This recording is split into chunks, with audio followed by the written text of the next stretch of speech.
Hier, c'était la fête juive du Kippour, vous savez, le grand pardon, où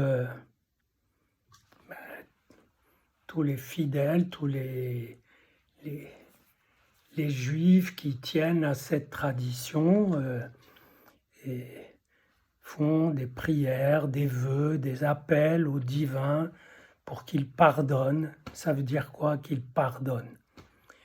Et ils font surtout des appels à être inscrits dans le livre de la vie pour l'année qui vient. Être inscrit dans le livre de la vie.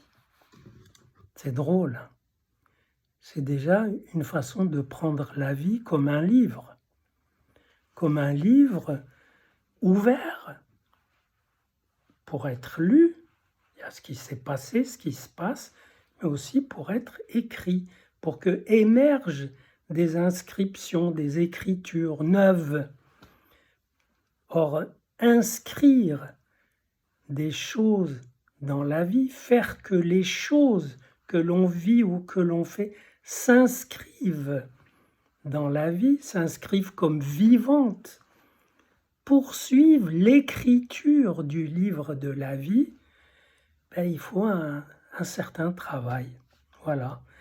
Que, une fois par an, on remplace par la prière, les appels, les cris, les poèmes.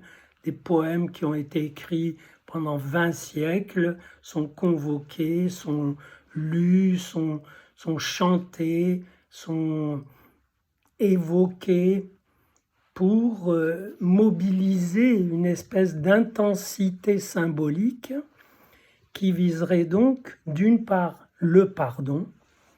Le pardon, c'est d'abord se pardonner à soi-même les renoncements, les lâchetés qu'on a dû se faire à soi-même, les coups bas qu'on s'est fait quand on s'est compté pour peu, quand on n'a pas pris les occasions que la vie offrait pour être vécue mieux, pour être inscrite plus intensément dans le livre de la vie.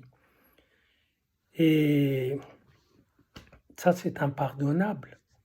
On comprend qu'on puisse demander pardon pour ça.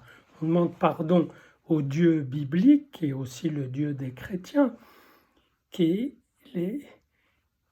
dans l'écriture du livre s'écrit avec un tétragramme avec 4 lettres qui signifie l'être.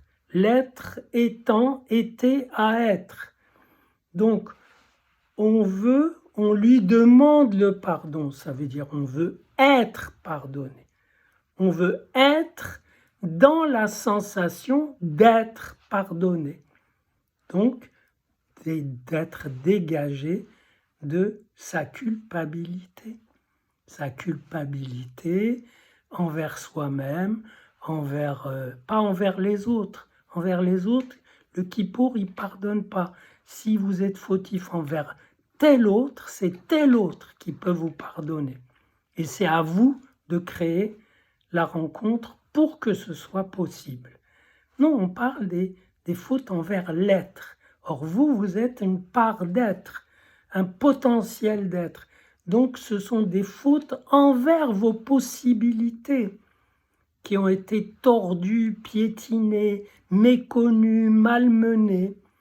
Et c'est donc un appel à ce qu'elles réémergent, de façon qu'elles vous redonnent une chance et qu'elles puissent vous aider à les inscrire dans le livre de la vie, à vous inscrire à travers elles dans la vie comme livre infini.